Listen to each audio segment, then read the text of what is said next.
J'ai été interviewée par une journaliste pour une revue qui est plutôt pour les jeunes de 18-20 ans.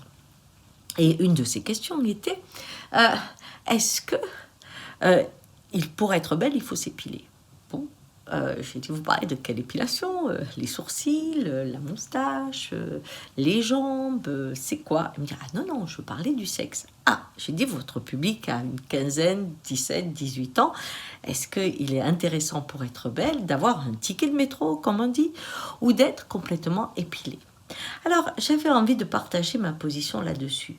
Beaucoup de gynécologues aujourd'hui hurlent sur les épulations définitives car cela entraîne des complications, des fois d'infections et autres. Et c'est vraiment quelque chose vraiment qui est remis en cause par beaucoup de médecins. Mais de mon œil à moi, eh bien, cette mode arrive de l'Asie où les gens sont extrêmement peu pileux. Et où il y a aussi une façon, on le voit bien dans l'érotisme, d'être souvent avec des jeunes femmes qui ont plutôt des tenues de collégiennes. On le voit dans leurs films érotiques, ça se passe souvent comme ça. Bien. Alors, nous sommes des latins, pour beaucoup, et en fait, c'est un schéma pileux qui en fait partie. Autour de la Méditerranée, les femmes sont plutôt avec un schéma pileux. Et dans la logique de la nature, quand vous n'avez pas de poils, vous êtes une enfant. Quand vous avez des poils, vous devenez une jeune femme. Et quand vous perdez les poils, vous êtes très vieille. Donc les poils rythment le schéma de vie et un peu le schéma aussi de la sexualité.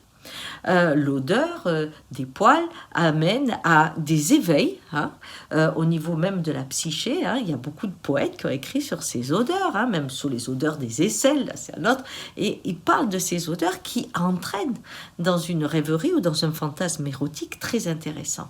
Donc, que veut dire aujourd'hui de cette absence de poils, comme si on voulait nier un corps qui est riche en animalité? C'est très important.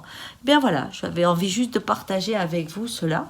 Je crois que cette épilation rencontre quelque chose d'assez profond. Est-ce qu'on commencerait à avoir tellement peur de ce corps qu'on voudrait en laisser simplement l'usage d'un corps d'enfant, d'un corps hygiénique, d'un corps pommadé, mais d'un corps lisse et qui aurait une absence d'odeur?